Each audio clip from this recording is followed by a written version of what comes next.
I'm Joe Dunton. I'm here in the Frankfurt Museum to guide you through the lenses that Stanley Kubrick accumulated over the years of his filmmaking. The range of lenses is a vast range of lenses. His understanding of lenses came from his stills background, and lenses actually make the pictures. The lenses are the most important part of cinema picture making, which he understood very well. This is a Snyder lens. You can see how small they are. They're designed for cinema. They're designed for cinema usage. This is a Zeiss version. Again, Stanley would have every sort of lens made for his 2C Arriflex.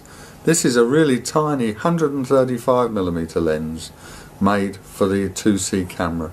These are very early lenses, probably around the end of the 50s, beginning of the 60s. These were, but he would actually maybe take 10 of these lenses and choose the best one for himself. So he would actually ask the manufacturer to send him 10 lenses and then choose the best one. Now we're on to a zoom lens. This is a 5:1 Cooke zoom lens, very famous lens. It's only a 5:1 range, which is 20mm to 100mm. The t-stop is 3.1. This is a very famous workhorse of cinema lenses. The quality is equally as good to prime lenses. It was used in part of the ballroom sequence of Barry Lyndon and also on The Shining. We used it in a couple of sequences in the ballroom of Eyes Wide Shut. This is the 20:1 zoom used on Barry Lyndon that you can actually watch on the clip next to us. This ranges from 25mm to 500mm, and on a very long zoom it's very powerful. It will actually go into an eyeball. If you want to zoom into an eyeball and zoom out of an eye, right to see the whole face. So this is a very, very unusual lens. Stanley was so fascinated by the lens, he eventually copied it and made his own version, and this is his own version of that lens. This is Stanley's favourite camera. It's a 2C Arriflex. He could hand hold it, and you see lots of still, well, not very many stills because he didn't have lots of stills taken of him, but this would be his favourite camera. In this mode it has 3 lens turret so that you can change the lens. His favourite lens on this camera was an 18mm Cooke Speed Panchro. So and often you would see the still of him with it as this. This is, as I say, his favourite machine. This is another interesting lens. Stanley used this very powerfully on Clockwork Orange. In the bedroom sequences, he had an actual special camera housing made for this lens. It's a 9.8mm Kinoptic, made in France, and I think it's T2, and it has its own rear filters that slot into the back of its lens. This also was used in some of the space cameras that went on space France supply for the NASA projects. This is an Ingenue 10:1 zoom lens. This is incredibly famous.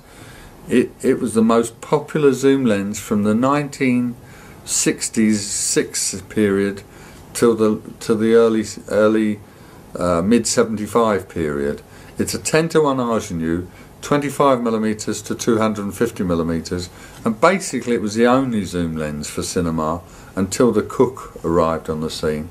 This Stanley would have had to choose this lens from about 10 other lenses because they were never consistent. Each one was different, and if you ever have to use one, you have to choose very carefully the lens you use. Stanley was a great collector of lenses. Most stills photographers will collect their own lenses. They fall in love with their own lens. They know exactly what the lens will do. So Stanley, different from other people, will always buy his own lenses. He would then choose from 10 lenses of a particular focal length and then choose the best one that he would buy. Other people today will rent a box of lenses. They don't actually take the care in choosing each of their particular lens. This was particularly good with Stanley, and I learnt an awful lot from this from Stanley, that each lens is slightly different. In the early days, lenses were hand ground. Nowadays they're more computer ground, so they're more consistently good. In the early days they were hand ground, so there would be a difference between each lens in quality. This particular lens is a Novaflex, again from a stills camera. Stanley always were researching stills lenses. You can see the focus he's had modified to make it easier for cinema focus. He's had special bearings put in here so that it runs very smoothly. This gives you the long lens effect of when you're photographing the soldiers in Barry Lyndon or Clockwork Orange, for the long lens effect. And this again he's had converted to fit on his Arriflex camera. The lenses now are getting smaller. This is the first wide angle lens for the 2C. It's a 14.5mm.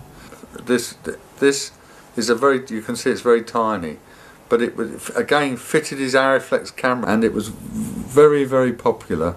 It was designed black and white for black and white photography.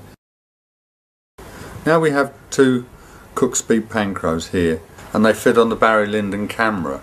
So these would take other shots on the Barry Lyndon film that were not on the .750s. This is a 100mm deep field.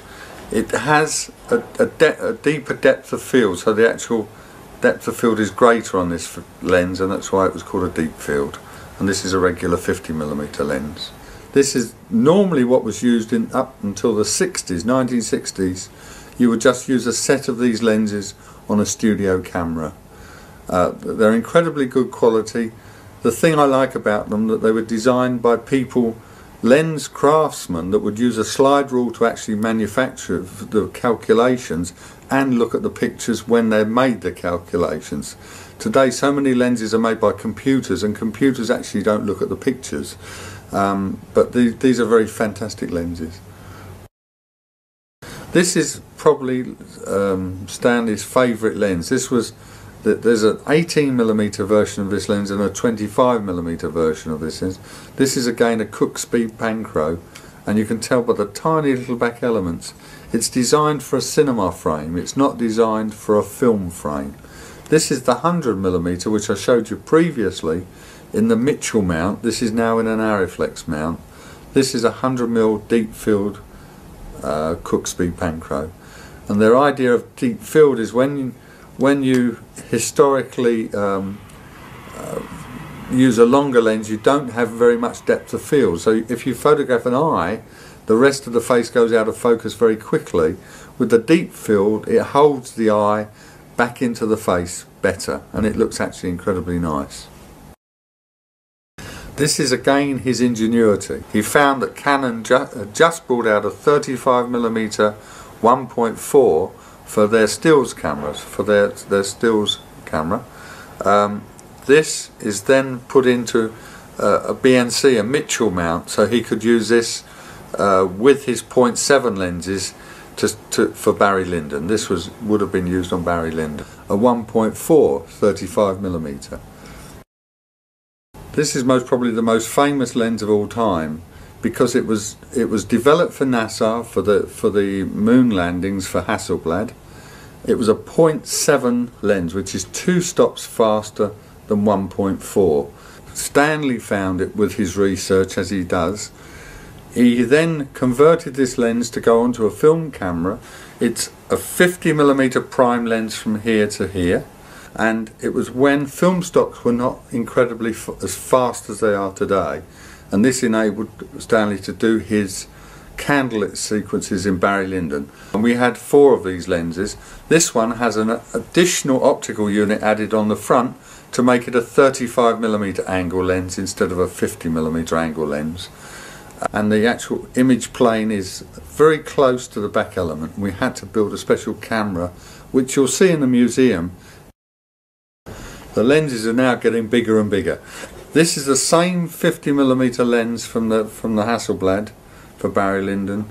Here he had Zeiss make a wide angle attachment for it. So this particular wide angle attachment is made by Zeiss, especially for him, for this 50mm lens, and this again made it into a 35mm angle lens, and you can see it's quite a large front element, and you'll see it in the case down beside us. These are the beginning of Zeiss's entry into cinema lenses in a high-speed fashion. After Barry Lyndon's success with the 0.7s, Zeiss started to make a 1.4 lens. These were the set of lenses used on Full Metal Jacket. Again, he would use the very fast lenses, and he was a very much available light photographer. It would be try to be a natural light and available light photographer. This has got the new bayonet mount at the time, but it is a 1.4 lens, and they made a complete set from 25, 35, 50 and 85 was their first range of lenses in this mode. This is typical of Stanley. Stanley would take a stills lens. This is a 180mm Nikon Nikkor 2.8. He had it modified by his favourite lens technician, a guy called George Hill, that worked at Optex. George would have modified this lens. He also used to send his lenses back to George to be cleaned. He would not let anybody else clean the front of the lens except his lens technician. This is a 180 Nikkor. This particular lens is a 90mm kill fit. It's a macro lens. In later days it was called a pack shot lens, where you would photograph a packet of cigarettes or something close. It's unique in its way. It has a rear filter holder at the back, and it does magic by actually racking out on double threads to become a macro lens, and it will photograph 1:1 from one image size there to one image size there. 90mm macro kilo.